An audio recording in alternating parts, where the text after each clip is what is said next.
பெரியார் பெண் விடுதலைக்காக போராடினாரு, சாதி எதிர்த்தாரு, மூட நம்பிக்கைகளை எதிர்த்தாரு. இதனால அவர் ஒரு ஃபெமினிஸ்ட்னு சொல்லலாம், சோஷியல் ரெஃபார்மர்னு சொல்லலாம், இல்ல ரேஷனலிஸ்ட்னு சொல்லலாம்.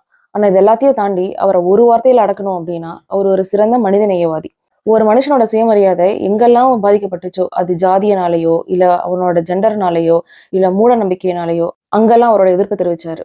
ஆக்டர் சத்யராஜ் ஒரு இன்டர்வியூல சொல்றப்பாரு, நீங்க ஒரு பெரியாரிஸ்டா இருந்தீங்கன்னா உங்க லைஃப் ரொம்ப சிம்பிள் ஆயிடும்னு சொல்லிட்டு. அதே மாதிரி என்னோட லைஃபும் பெரியார்னால ரொம்ப பீஸ்ஃபுல் ஆயிடுச்சு. சின்ன வயசுல எனக்கு எங்க அம்மாவுக்கும் பயங்கர சண்டை வரும். ஸ்கூல் லீவ் விட்டா நாங்க 2 பேரும் ஒரு இடத்துல இருக்கவே முடியாது. நான் கேட்கிற கேள்விகள், அப்புறம் இந்த சோஷியல் நார்ம்ஸை ஒத்துக்காதது, இதெல்லாம் எங்க அம்மாவை பயங்கர எரிச்சல் அடைக்க செய்யும். நான் என்ன தப்பா பேசுறேன்னு சொல்லிட்டு நான் என் ஸ்டாண்ட்ல இருந்து இறங்க மாட்டேன். எங்க அம்மா நீ இப்படிலாம் பேசினீன்னா நீ இந்த சமூகத்துல வாழவே முடியாது அப்படின்னு சொல்லி அவங்க ஸ்டாண்ட்ல இருந்து இறங்கவே மாட்டாங்க.